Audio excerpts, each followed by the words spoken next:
अस्सलाम वालेकुम। आप देख रहे हैं पाक 24 न्यूज़। मैं हूं आपकी होस्ट शुमाइला खान। मातली से रिपोर्ट कर रहे हैं दोस्त अली। मदरसा बैतुस्सलाम में कुछ अरसे पहले न्यू मुस्लिम होने वाले ख़ानदानों पर मदरसा इंतज़ामिया की नाइंसाफ़ियों और रूश पर। तफसीलात के मुताबिक न्यू मुस्लिम ख़ानदानों के बच्चों को हाफिज़ कुरान होने पर 2 कमरों का घर गिफ्ट किया गया था। अब मदरसा बैतुस्सलाम की इंतज़ामिया उनको ज़बरदस्ती करके वो मकान खाली करवा रही है। सिंध प्रेस क्लब मातली में न्यू मुस्लिम ख़ानदान के सरबराह फैज़ मोहम्मद शेख, मोहम्मद रमज़ान शेख, हाफिज़ अली अहमद शेख, मोहम्मद यूसुफ शेख और न्यू मुस्लिम ख़ानदानों के तमाम साथियों ने शिरकत की और कानून नाफिज करने वाले इदारों को अपील की है कि हमें तहफ़्फ़ुज़ दिया जाए। मदरसा बैतुस्सलाम की इंतज़ामिया हमें जान से मारने की धमकियाँ दे रही है। हमारे साथ सरासर नाइंसाफ़ी हो रही है। हमारे साथ इंसाफ़ किया जाए। आइए मज़ीद सुनते हैं।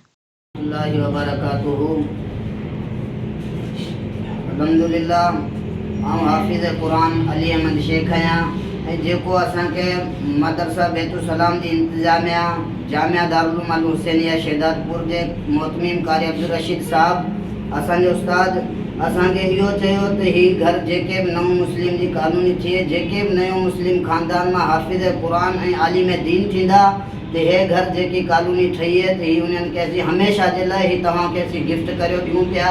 हाणे वरी असांखे इहो चवनि था त हाणे तव्हांजे लाइ ॿिए पैसे किथे ॻोल्हियूं था ऐं हीउ मदरसो ख़ाली करियो ऐं हिन में असांखे धमकियूं बि ॾियनि पिया। सदर बशीर अहमद कंबो नया सवेरा वारो, कारी यूनस ऐं कारी अब्दुल्ला बिरोई, कारी अब्दुल रशीद साहब, कारी अब्दुल मजीद साहब इन्हनि सभिनी असांखे धमकियूं ॾिनियूं ऐं हाणे चवनि था तव्हां हितां हे घर ख़ाली करियो। अस्सलाम वालेकुम।